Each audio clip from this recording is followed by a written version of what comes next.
Welcome back to Pro Wrestling Throwdown for the week of January 16, 2021. I'm Caleb Black. He's Luke the Big Dog Williams, our in-studio producer, the Mighty Max Fury, and it's time to talk about the Royal Rumble 1992 in this week's Thursday Throwback. Too much coffee. Holy cannoli.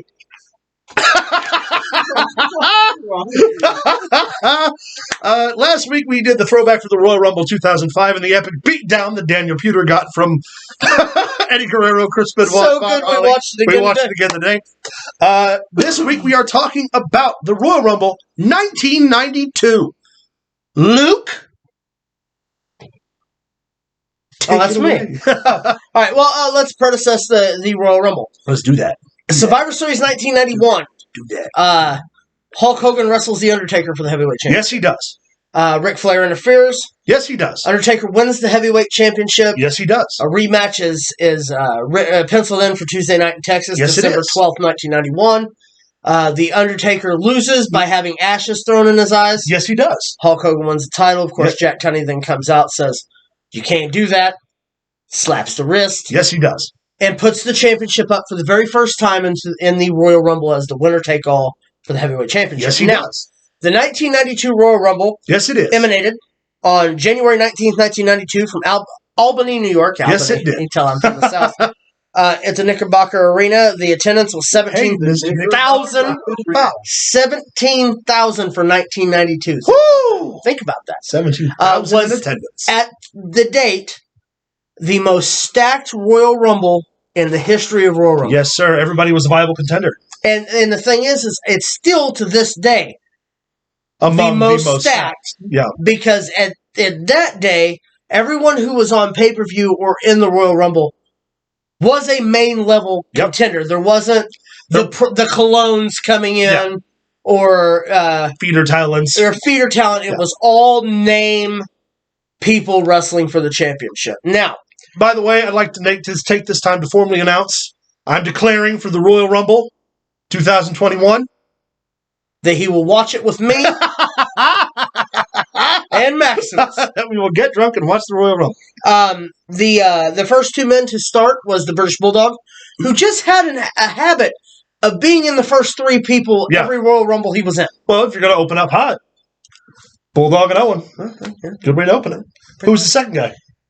Another one who had an affinity for being in the Royal Rumble early, the $1 Million Man, Ted DiBiase. Ted DiBiase. Yeah. Who up until at this time was the man who had the longest amount of time in a Rumble at that time. Yep. With 32 minutes, 36 seconds. Yeah.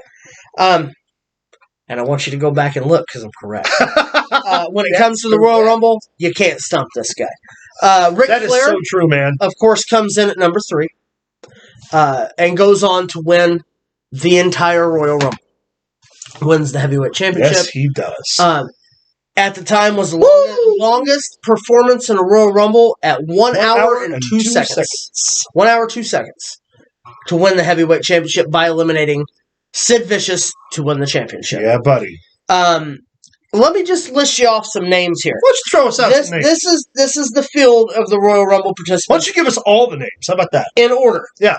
The British Bulldog, the $1 Million Man, Ric Flair, Jerry Saggs, Haku, Shawn Michaels, Tito Santana, the Barbarian, Kerry Von Erich, the Repo Man, Greg Valentine, Nikolai Volkov, the Big Boss Man, Hercules, Rowdy Roddy Piper, Jake Roberts, Jim Duggan, Erwin R. Shyster, Jimmy Snuka, The Undertaker, Randy Savage, the Berserker, Virgil, Colonel Mustafa, or the Iron Sheik, the Model Martel, Hulk Hogan, Skinner, Sergeant Slaughter, Sid Justice, and the Warlord. When you look back at all of that, that is a holy shit stacked Royal Rumble. There's several former world champions. Macho Man.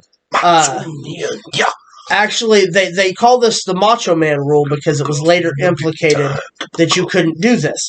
He was in a feud with Jake the Snake. It was right after he had come back from being bit by the Cobra. Yes. When Jake the Snake goes to the outside of the ring, the Macho Man grabs the top rope, hops over the top rope to the floor, causing himself to be eliminated. The very next year, they, of course, go on to state that, he gets back in the ring and they allow it, and no one understood why. Yeah. And the very next year, they explain you have to be thrown over the top rope to be eliminated. Yeah. Being that he was not thrown over the top rope, he was allowed to rejoin the Royal Rumble. But a lot of people caused a lot of controversy back then because they were like, he went over the top rope, he come back in and he started eliminating people, and it counted. And that's what people kind of got confused. Yeah. Ric Flair, of course, then afterwards cuts the greatest championship promo. Yep. Put that cigarette out. In professional wrestling history. With the tear in my eye and all this. Because at the time, Ric Flair had come to the WWE. Oh, here we go. Because let's talk about it. Jim Herd didn't know his fucking ass from a hole in the ground. Ruined Wanted WCW. to cut Ric Flair's hair.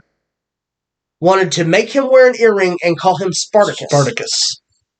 So Ric Flair, as NWA World Champion, was like, "Nah, fuck you. I'm gonna go home, and I'm gonna take the belt with me." And he went and called Vince McMahon, and Vince McMahon was like, "You can come down to our show and wrestle for us." He's like, "Well, I've got the belt." And Vince McMahon was like, "Well, you bring that too." Bring it with you.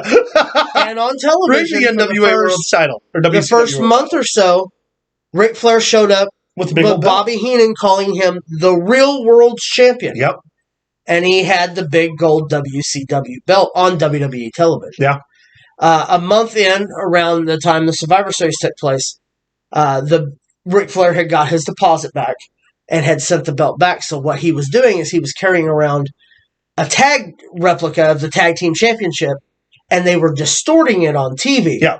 Because they said that it couldn't be shown on TV, so they started like digitally blurring it distorting the belt, or putting a black circle over it on TV, which the only reason they did that is because it wasn't that championship anymore. Right. It was a WWF Tag Team Championship that he would carry around and hold up like he was still the real world's champion, of course. They put that title on him so they could put that to bed. But Ric Flair, World Heavyweight Champion, WWF Champion, in a time that being that champion meant something. Yeah. And it's interesting to note that he never technically lost the WCW World title at that time. So when he wins the Royal Rumble, on paper, he is holding both the WWF World Championship and the WCW World Heavyweight title.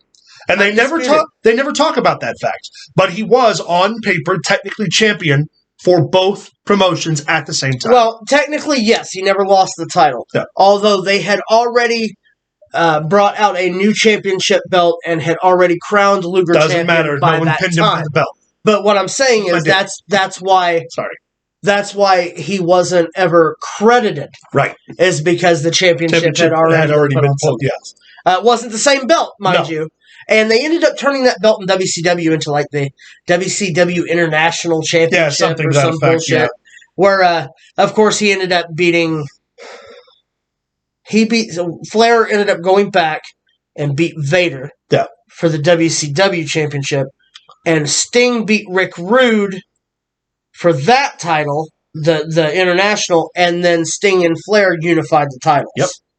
To be, of course, Ric Flair taking that match and being the WCW World Championship. But on paper, or actually, you can go back and watch this on the network for $9.99. It's worth a watch. The Rumble's great. It's one of the more fast-paced Royal Rumbles. Yeah. But you don't feel ripped off, kind of like 95 when Michaels went wire to wire. Yeah.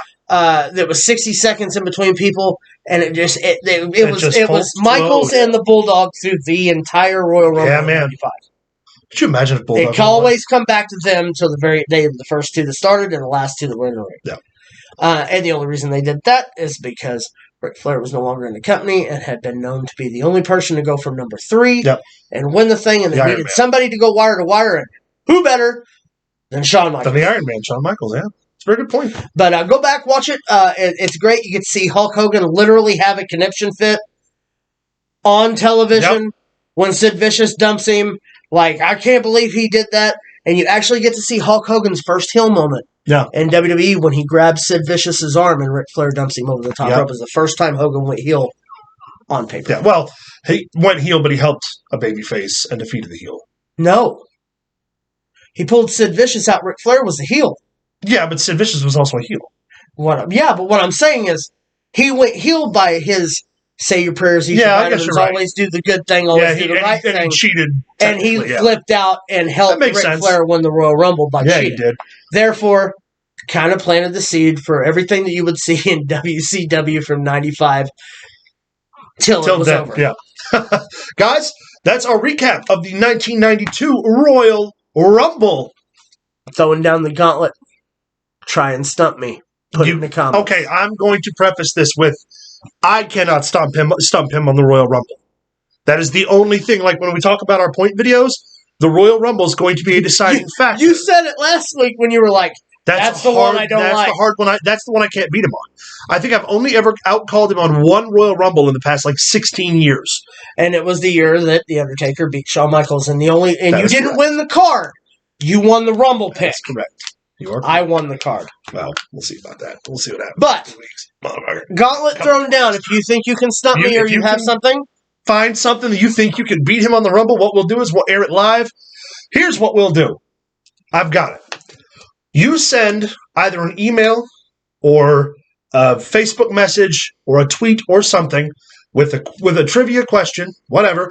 I won't let him see it. I won't let him know what the question is ahead of time. I'll read all of them live, and we'll see if you can stump the Schwab. Stump me, I dare you. He dares you. Make sure to find us on Facebook at facebook.com/ProWrestlingThrowdown. Follow us on Twitter at ProWrestlingTD. Send us an email at ProWrestlingThrowdown@gmail.com. Don't forget, hit that like button, hit that subscribe button. As hard as you down can. Below. Just like it owes you child support. like an ocean train. Yeah, like that. Stay tuned. We got more videos coming.